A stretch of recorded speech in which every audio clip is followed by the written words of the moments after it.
Hey there, YouTube. Guess what? Today we got something very special. You can see it in the background. We got my QuickJack 7000TL in. The other box came a little while ago. But let's get these in. Hey there, YouTube. Welcome to Joe the Auto Guy YouTube channel. Today we have something very special. I have purchased a very great addition to my home shop. And I'm super excited to show you this, guys. I've wanted one of these forever, and bam, here they are. We got QuickJacks, specifically the 7000TL, and I did order the extensions. They just haven't arrived yet. So the extensions will turn this into a 7000TLX, the extended frame for lifting vehicles. This one's small enough to lift mainly some smaller cars, SUVs, and a truck. As needed. I did buy the 110 version. I don't have 220 out in my garage, and I could wire it, but this allows me for instant use right now, and I can always upgrade this later if I want to. So, biggest thing is we have the right and the left piece, hydraulic unit, all in here, and they do ship without hydraulic fluid, so we're out of the box and set up. Blade just to lightly rip open the tape. Don't want to cut anything we don't mean to.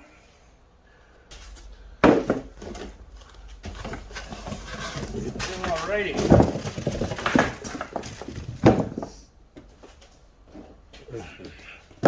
Looks like we got everything out of the box. Just want to make sure real quick. Alright, so you have obviously hydraulic hose, short hydraulic hose. These come off the ends of the jacks, I believe.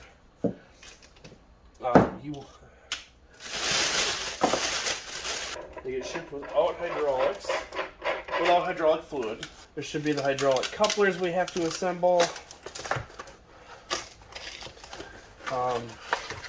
They include liquid thread tape, but when it comes to hydraulic lines, better just to use, PTFE tape.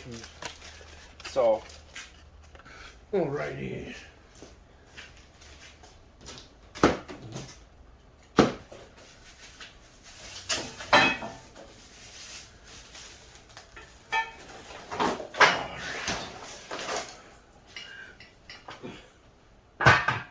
Woo!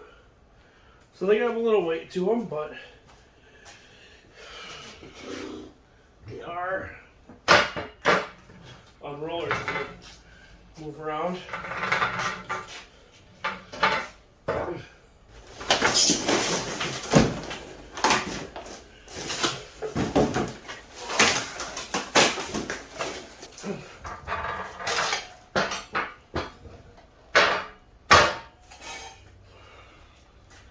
Okay, following the instructions, we are going to install the elbow fittings. This is not to use thread seal tape. There's an O-ring here, and this is a flare fitting, so this says not to use any thread seal tape on the elbows that go to this connection. Alright, so we're going to install a 6mm Allen to remove the shipping plug. Remove that, and then we're going to install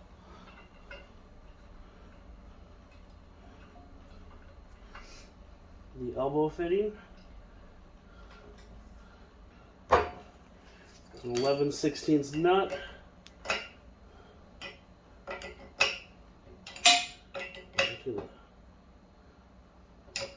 Snug that down. Do the same thing to the other side. Sections. So essentially, these are our two short hoses. One end's going to thread onto that barbed fitting with no sealant needed. The other one needs there's quick disconnects that run these. So I need two of the female to go onto the male end quick disconnects. So two of the female. So these are the hoses, short hoses that are going to run onto the jacks themselves. So now what we're going to do is get our thread tape. You want to make sure that when you do this, you do not want to contaminate the hydraulic line with going over the nipple or anything. You don't want thread tape to go inside of our unit. So I always take this, get it stretched, cut a good section. Always round it. I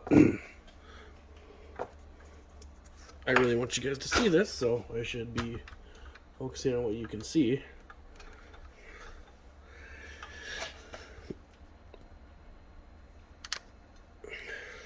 Alright, so we cut our thread tape, and then we're going to run it clockwise 2 to 3 turns.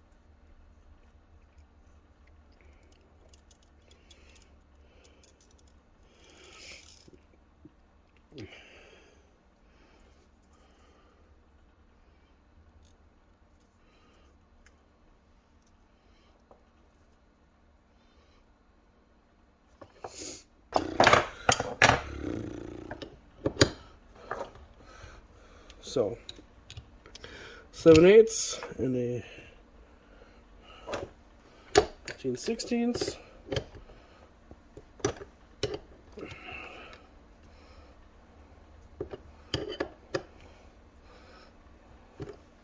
Now the way they want you to run these is up through the frame rail here.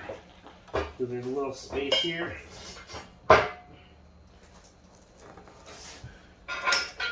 And that way they're not directly, you want to run them over it, you want to run them under it.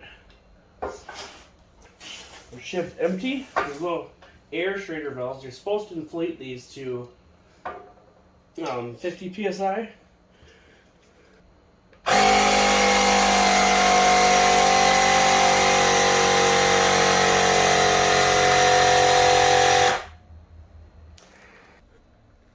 So we're going to fill the reservoir for the first time. Now, approved fluids are any ISO 3246 or 68 hydraulic fluid, or ATF fluids such as Dexron 3, Dexron 6, Mercon V, Mercon LV, or any other synthetic multi-vehicle automatic transmission fluid. You're going to pull the plug out of the reservoir. There is a fill plug or a vent plug and a main fill plug. You're going to use a funnel, and I have Dexron 6 available to me, so that's what we are going to use for the first time. Pull the funnel out a little bit. It allows the air to leave faster from the reservoir. That way it just actually goes down. So it says it's supposed to be a 1/2 inch from the top. Obviously we're going to have to bleed this system when we're done to get all the air lines, so this, you're probably going to need more than 2.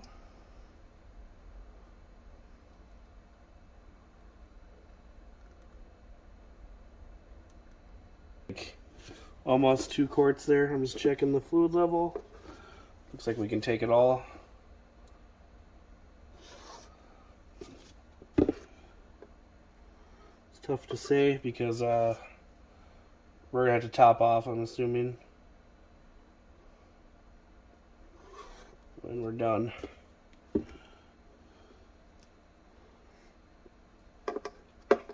Okay, it says to be a 1/2 inch from the top. We're about there. We'll let this a little bit be left over. So now an important thing is that when you're operating this, you need to make sure this vent plug is open. Always loosen the breather. So when you're in storage, totally sealed, but when you're using it, pop the vent plug, otherwise hydraulic doesn't like to flow. So we're able to move it right now. We're going to go connect our hoses to the QuickJack and bleed the QuickJack assembly. QuickJack's for the first time being inflated or hydraulically put on. So what we're going to do, pop off our safeties here. Whew.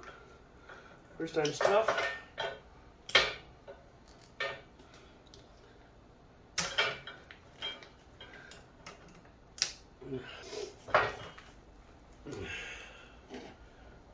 Tough. We're going to uncoil this a little bit.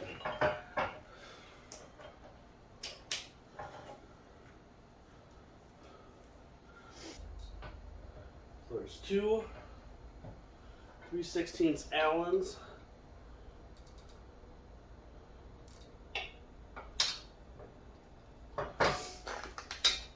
For the very first time. Oh, did not operate.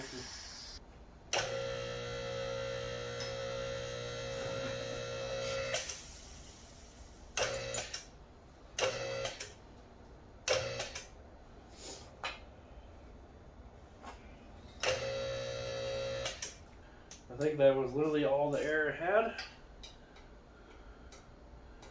So it does not want you to raise them without a load on the jack stands.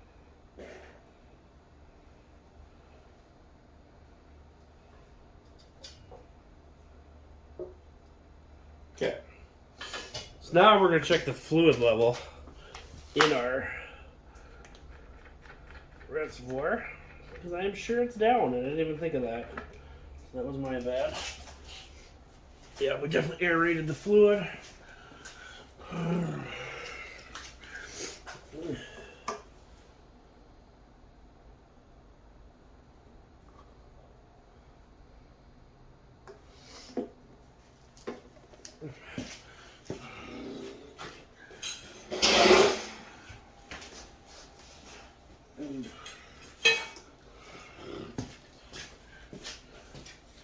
So you'll need about 3 quarts of fluid. All together you need about 3 quarts. I mean, it's like 2 1/4 quarts right now.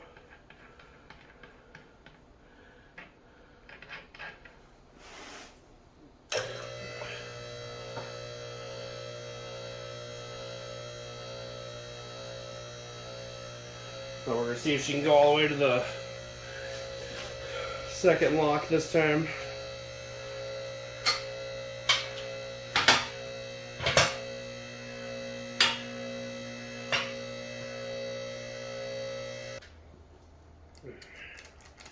Alrighty, so there's just got to be weight on them to go down how they're designed once you get to a certain point. So that was bleeding the system. I think we're good to go. We're going to test it by lifting my wife's Traverse.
Look at that.